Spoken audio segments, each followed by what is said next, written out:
تو آپ صلی اللہ علیہ وسلم نے سیدنا علی سے جو ارشاد فرمایا کہ تمہارا مقام میری نظر میں وہ ہے اور اللہ کی نظر میں وہ ہے جو موسیٰ کی نظر میں ہارون کا مقام تھا، اور وہی نسبت میری تم سے ہے۔ آج میں جس شخصیت پر آپ کے سامنے بات کروں گا، سیدنا علی رضی اللہ تعالی عنہ، اللہ تعالیٰ نے حضرت علی رضی اللہ تعالی عنہ امیر المؤمنین علی رضی اللہ تعالی عنہ کو بہت اعتبارات سے، بہت ساری فضیلتوں سے نوازا ہے۔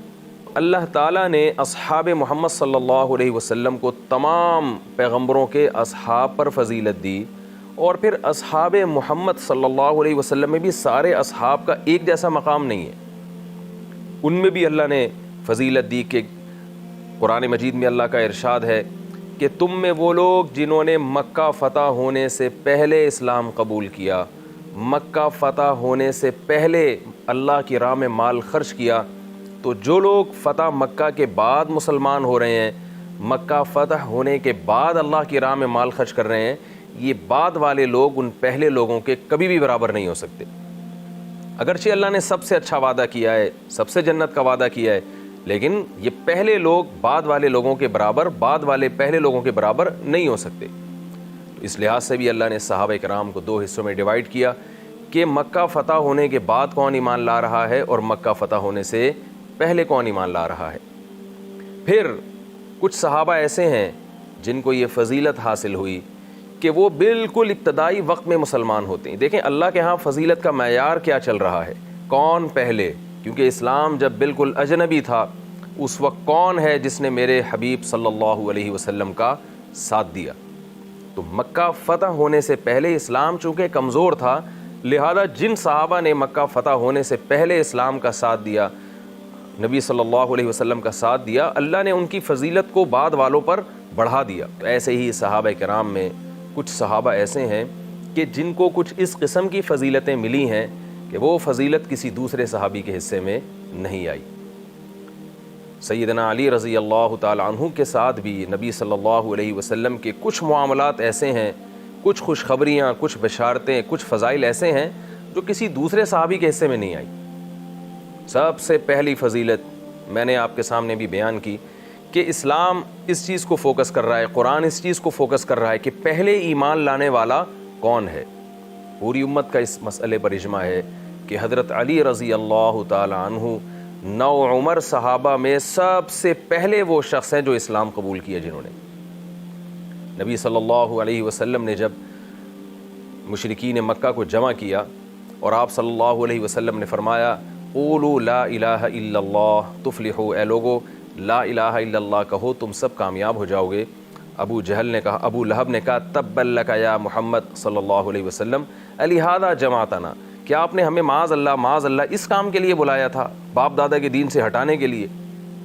یہ وہ دور تھا جب رسول اللہ صلی اللہ علیہ وسلم بالکل تنہا تھے، بالکل اکیلے تھے، پوری قوم ایک طرف بلکہ پوری دنیا ایک طرف، دنیا میں کہیں بھی توحید کی دعوت نہیں تھی۔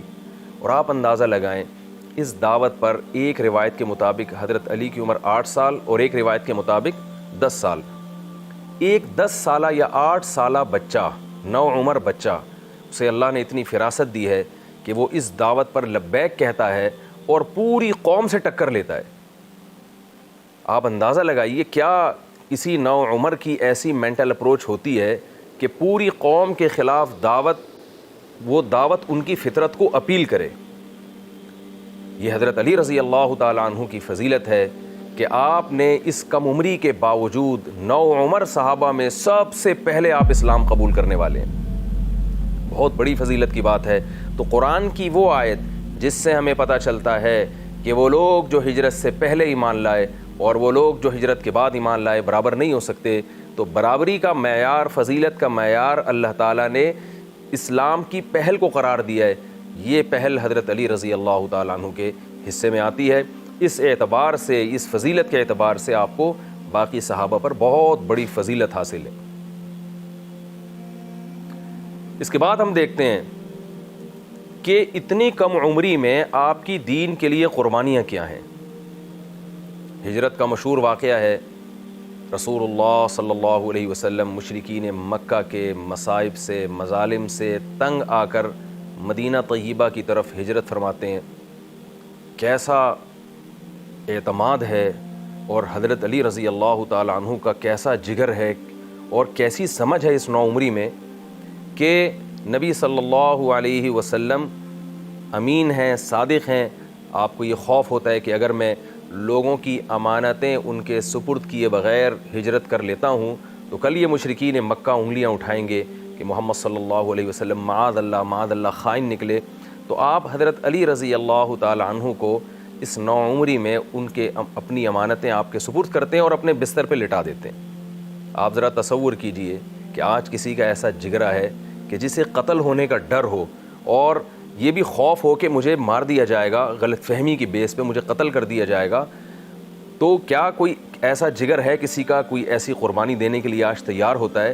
اور ایک طرف یہ بھی ہے کہ رسول اللہ صلی اللہ علیہ وسلم تو ہمیں چھوڑ کے جا رہے ہیں. کیسا ایمان ہے. حضرت علی رضی اللہ تعالیٰ عنہ قربانی دیتے ہیں اور آپ صلی اللہ علیہ وسلم کے بستر مبارک پر لیٹ جاتے ہیں. مشرکین کھڑے کھڑے انتظار کر رہے ہیں اور جب دیکھتے ہیں کہ یہ تو علی ہیں، آپ کو چھوڑ دیتے ہیں اس حال میں. اللہ کی طرف سے مقدر تھا، اللہ نے آپ سے کام لینا تھا. اور حضرت علی رضی اللہ تعالی عنہ آپ صلی اللہ علیہ وسلم کی امانتیں لوگوں کے سپرد کرتے ہیں اور 3 دن کے بعد پھر آپ بھی ہجرت فرما لیتے ہیں. تو مہاجر صحابہ کی اللہ نے الگ سے فضیلت بیان کی ہے. فرمایا جو لوگ ہجرت کی جنہوں نے اور شروع میں اللہ کی راہ میں جہاد کیا، ان کے برابر بھی بعد والے لوگ نہیں ہو سکتے. پھر آپ جب ہجرت کر کے جاتے ہیں تو پہلی لڑائی ہے بدر کی. اس وقت مورخین لکھتے ہیں آپ کی عمر 22 سال، بعض روایتوں میں کچھ کمی بیشی بھی ہے، تقریباً 22 سال. آپ اندازہ لگائیے 22 سال کی عمر کیا ہوتی ہے. غزوہ بدر ہے، سامنے 1000 کا لشکر، ادھر 313 کا لشکر. عرب میں یہ دستور تھا کہ جب بھی لڑائی ہوتی تھی تو لڑائی سے پہلے جو قوم کے بہادر ترین لوگ ہوتے تھے نا، وہ پہلے نکل کے حل میں مبارز کا نعرہ لگاتے تھے. حل میں مبارز کا مطلب یہ کہ کوئی ہے ہم سے مقابلہ کرنے والا. اس نعرے میں ہوتا یہ تھا کہ جس نے یہ نعرہ لگایا اس کا مطلب کہ وہ اپنے آپ کو قتل کے لیے گویا پیش کر رہا ہے. یعنی وہ یہ بزبان حال کہہ رہا ہے کہ جب تک سامنے والے کو میں قتل نہ کر دوں یا سامنے والا مجھے قتل نہ کر دے اس وقت تک لڑائی شروع نہیں ہوگی. ایسی کنڈیشن میں جو یہ نعرہ لگائے گا اسے یہ بھی پتا ہوتا ہے کہ سامنے سے بھی کوئی بہت ہی بہادر آئے گا، کیونکہ جو آئے گا وہ بھی وہ شخص ہوگا کہ اسے بھی یہ یقین ہوگا کہ ہم دونوں میں سے ایک نے لازمی قتل ہونا ہے. تو سامنے سے بھی کوئی ایسا آدمی نہیں آئے گا جو کمزور ہو یا جس کا ظرف چھوٹا ہو. ادھر نعرہ لگتا ہے ادھر، اور نعرہ لگانے والے عرب کے 3 بڑے بڑے سردار ہیں جو بہادری میں بڑے مشہور تھے. ایک عتبہ ابن ربیعہ، ایک شیبہ ابن ربیعہ اور ایک ولید ابن عتبہ. شیبہ اور عتبہ یہ دونوں بھائی تھے اور ولید ان کا بیٹا تھا. یہ تینوں عرب کے قریش تھے. یہ ادھر ہم دیکھتے ہیں کہ مسلمانوں سے 3 انصار صحابی آتے ہیں ان کا مطالبہ قبول کرتے ہوئے، اور وہ بھی حلم مبارز کا نعرہ لگاتے ہیں کہ ٹھیک ہے بھائی یہ 3 جوان ہیں تو ہماری طرف سے بھی 3. یہ قریش کے 3 سردار کہتے ہیں نا نا نا نا نا ان سے نہیں لڑنا ہمیں ہمارے جیسے قریشی چاہیے، ہمارے جیسے جوان چاہیے، ہمارے جیسے بہادر چاہیے. آپ صلی اللہ علیہ وسلم لشکر کی طرف دیکھتے ہیں تو ادھر سے حضرت علی، حضرت حمزہ اور ابو عبیدہ رضی اللہ تعالی عنہ، یہ 3 قریشی سردار اس موقع پر آتے ہیں، سامنے کھڑے ہوتے ہیں. تو یہ عرب کے سردار کیا کہتے ہیں؟ نعم نعم اکفاؤنا، یہ ہیں ہمارے جیسے، ان سے لڑائی میں مزہ آئے گا. اس وقت حضرت علی رضی اللہ تعالی عنہ کی عمر 22 سال ہے. آپ بتائیں ایک 22 سال کا نوجوان لڑکا، کیا اس میں آج یہ تصور ہے کہ وہ تلوار لے کے میدان میں اترے اور اسے پتہ ہو کہ جب تک میں قتل نہ کر دیا جاؤں یا میں سامنے والے کو قتل نہ کر دوں اس وقت تک لڑائی شروع نہیں ہوگی؟ کیا کسی 22 سال کے نوجوان کا یہ جگرا ہے آج؟ حضرت علی رضی اللہ تعالی عنہ اور حضرت حمزہ رضی اللہ تعالی عنہ اور تیسرے صحابی حضرت ابو عبیدہ، ان تینوں کی لڑائی شروع ہوتی ہے اور حضرت علی رضی اللہ تعالی عنہ ولید کو قتل کرتے ہیں اور حضرت حمزہ رضی اللہ تعالیٰ عنہ دوسرے سردار کو قتل کرتے ہیں، اور حضرت حمزہ رضی اللہ تعالیٰ عنہ حضرت ابو عبیدہ رضی اللہ تعالیٰ عنہ زخمی ہو جاتے ہیں، لیکن حضرت ابو عبیدہ کو زخمی کرنے والے کو بھی یہ دونوں اصحاب مل کے قتل کر دیتے ہیں. یہ غزوہ بدر میں آپ کی بہادری تھی جو بالکل نوعمری میں، یہ بہت بڑی فضیلت ہے، یہ اسلام کے لیے آپ کی بہت بڑی قربانی ہے. رسول اللہ صلی اللہ علیہ وسلم جب بدر سے فارغ ہوتے ہیں تو دوسری لڑائی اسلام میں غزوہ احد ہے. ایک مورخ تاریخ کی کتابوں میں لکھتے ہیں کہ حضرت علی رضی اللہ تعالی عنہ کو غزوہ احد میں 17 زخم آئے تھے۔ 17 زخم یہ معمولی نہیں ہوتے۔ نبی صلی اللہ علیہ وسلم حضرت علی سے کس قدر محبت کرتے ہیں، یہ ایک جزوی فضیلت ہے۔ کسی کو اپنی بیٹی دے دینا، اور ایک پیغمبر کا اپنی بیٹی کسی کو دے دینا، یہ اتنی بڑی فضیلت ہے کہ اس کا جتنا تصور کیا جائے وہ کم ہے۔ یہ بالکل درست ہے، آپ صلی اللہ علیہ وسلم نے حضرت ابو بکر کی بیٹی سے نکاح کیا، آپ صلی اللہ علیہ وسلم نے حضرت عمر کی بیٹی سے نکاح کیا، بہت بڑی فضیلت ہے۔ کسی کی بیٹی سے نکاح کرنا بھی فضیلت، لیکن پیغمبر، اور وہ پیغمبر جو سید الانبیاء ہو، وہ خود اپنی بیٹی کسی پہ پیش کرے، یہ بہت بڑی فضیلت کی بات ہے۔ حضرت فاطمہ رضی اللہ تعالی عنہ کی جب نکاح کی عمر ہوئی تو بہت سارے سرداروں نے نکاح کا پیغام بھیجا۔ ایک روایت میں آتا ہے آپ صلی اللہ علیہ وسلم نے فرمایا میں نے اس کو علی کے لیے بٹھایا ہوا ہے۔ پھر آپ نے حضرت فاطمہ سے پوچھا، حضرت علی کا رشتہ پیش کیا، حضرت فاطمہ نے خاموشی ظاہر کی، جو اس کی علامت تھی کہ آپ راضی ہیں۔ آپ صلی اللہ علیہ وسلم نے اپنی بیٹی کو رخصت کر کے حضرت علی رضی اللہ تعالیٰ عنہ کے گھر بھیجا۔ یہ کتنی بڑی فضیلت ہے کہ پیغمبر اپنی بیٹی کسی صحابی پر پیش کر رہے ہیں، اور ایک حضرت علی رضی اللہ تعالیٰ عنہ سے قرب کی بیس پر، آپ کے کمالات کی بیس پر اپنا داماد ان کو بنا رہے ہیں۔ آپ صلی اللہ علیہ وسلم حضرت علی سے کس قدر محبت کیا کرتے تھے۔ ایک مرتبہ آپ صلی اللہ علیہ وسلم نے حضرت علی کو یمن میں ایک معرکے میں امیر بنا کے بھیجا۔ جب آپ واپس آئے ہیں تو ایک صحابی نے رسول اللہ صلی اللہ علیہ وسلم کے سامنے سیدنا امیر المؤمنین علی ابن ابی طالب رضی اللہ تعالیٰ عنہ کی کچھ شکایت کی۔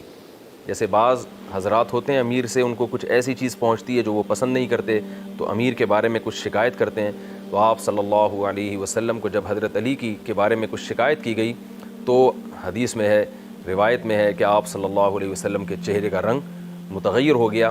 آپ کے چہرے سے پتہ لگ رہا تھا کہ آپ صلی اللہ علیہ وسلم حضرت علی کی اس شکایت کو خوش نہیں ہیں، اس شکایت کو سننا نہیں چاہتے۔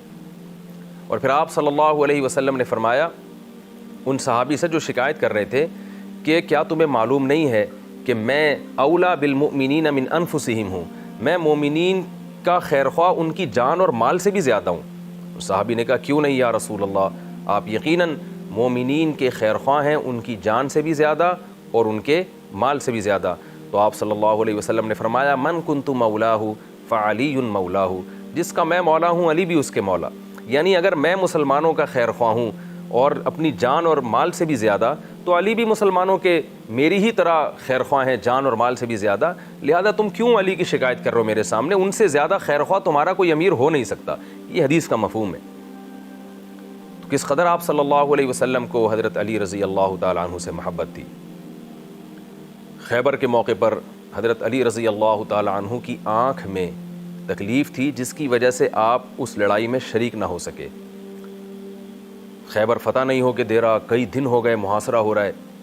صحیح بخاری کی حدیث ہے، آپ صلی اللہ علیہ وسلم نے ارشاد فرمایا لَأُعْطِيَنَّ الرَّایَةَ رَجُلًا يُحِبُّ اللَّهَ وَرَسُولَهُ وَفِي رِوَایَةٍ يُحِبُّهُ اللَّهُ وَرَسُولُهُ، کل میں علم اس شخص کو دوں گا، امیر اس شخص کو بناؤں گا، اس شخص کے ہاتھ میں جھنڈا پکڑاؤں گا کہ جو اللہ اور اس کے رسول سے محبت کرتا ہے، اور اللہ اور اس کے رسول اس سے محبت کرتے ہیں، اور اللہ اس کے ہاتھ پہ یہ قلعہ فتح کر دے گا۔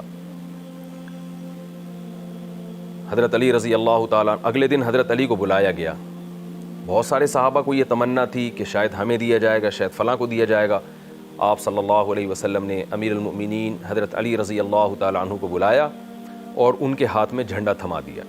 آپ کی آنکھوں میں تکلیف تھی، آپ صلی اللہ علیہ وسلم نے اپنا لعاب مبارک حضرت علی رضی اللہ تعالیٰ عنہ کی آنکھوں میں لگایا، جس سے آپ کو شفا ملی، اور اللہ تعالیٰ نے آپ کے ہاتھوں خیبر کا قلعہ فتح فرمایا، اور قیامت تک کے لیے آپ کی فضیلت پر ایک مہر لگ گئی، اور قیامت تک کے لیے حضرت علی رضی اللہ تعالیٰ عنہ کے مخالفین کے خلاف ایک حجت قائم ہو گئی کہ یہ وہ نبی صلی اللہ علیہ وسلم کے وہ چہیتے ہیں جن کے بارے میں آپ صلی اللہ علیہ وسلم نے اخلاص کی، خلوص کی بشارت دی۔ اور سب سے بڑی فضیلت جو اس واقعے میں یہ ہے کہ دیکھیے، اگر حضرت علی رضی اللہ تعالیٰ عنہ پہلے سے اس لڑائی میں موجود ہوتے اور پھر آپ صلی اللہ علیہ وسلم ان کے ہاتھ میں جھنڈا تھما دیتے تو یہ بھی بڑی فضیلت تھی۔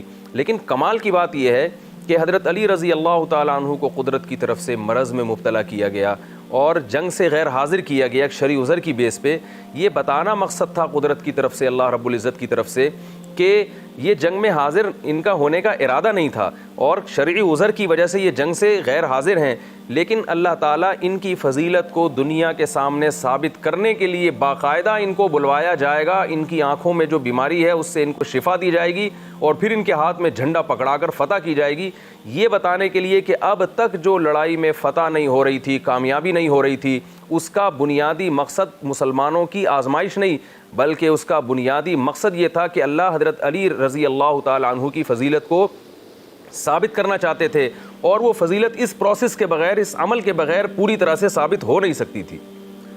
کس قدر فضیلت کی بات ہے۔